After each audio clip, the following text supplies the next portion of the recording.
Wabadde vaawo mpiteko ku kitebe kya disitulikiti y'e Wakiso akulira akakiiko ak'ebyokulonda ku disitulikiti eno Tolbert Musinguzi bw'abadde alangira munna NRM Engineer Ian Kyeyune ku buwanguzi bw'ekifo kya ssentebe wa disitulikiti eno.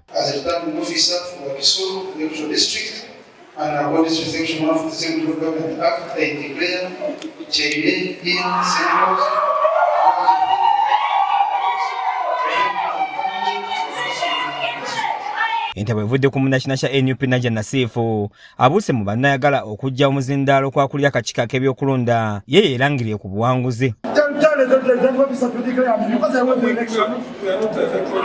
Wabula ono poliisi temuganyizza era essukiddemu ne muwalawala okumufulumya ekifo kino nga bwe yeekola obusolosolo ekiviiriddeko empale gy'abaddemu okuyulika.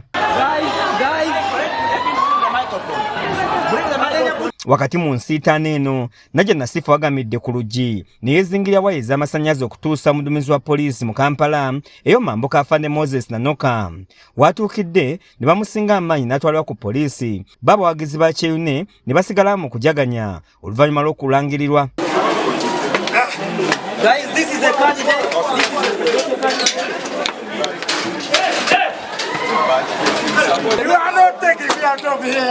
Mu kwogerako naffe Kyeyune asimye ssentebe abaddeko Dr. Matya Lwangabwanika olw'okuma disitulikiti obulungi n'ategeeza nga bagenda okutandikira ono waakomye.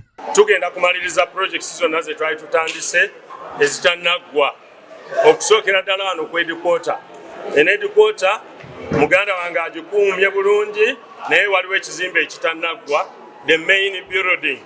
So tugenda kutandika okirowoozaako, ndowooza mu budget eno esooka kiyinza obutabeeramu naye eddako kijja kubeeramu. Abawangudde akalulu abalala ku mutendero gw'abakansala nga bakulembeddwa mu Ssenkubuge Sulaiman ow'ebizinga eby'ebussi nabo boogedde batandikirako okukola singa banaabalondeddwa. Ngenda kuteeka nnyo essira mu kukonekitinga bussi ku main island. Ezimu kubadde enteekateeka zange mu kisanja kino ekiwedde naye tezituukiridde olw'okuba nti munnyongedde omukisa 221 226 231 yenteekateeka eri ku mwanjo kubanga tuba tufiirwa ebintu bingi nnyo ebussi. Wabula tewaliwo abalazi obutali mativu olw'ebyo ebirangiriddwa era nga bavuddeyo beemulugunya.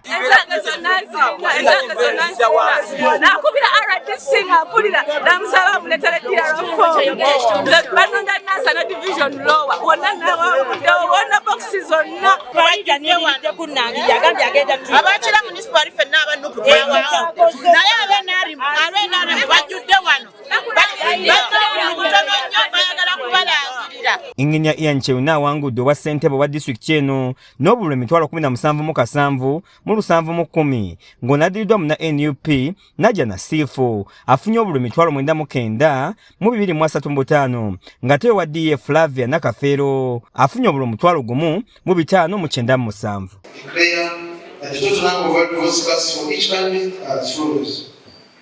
Kyeyune Ian Sengozi 177,710.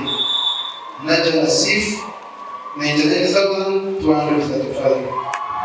Nakafeero Flavia 10,597.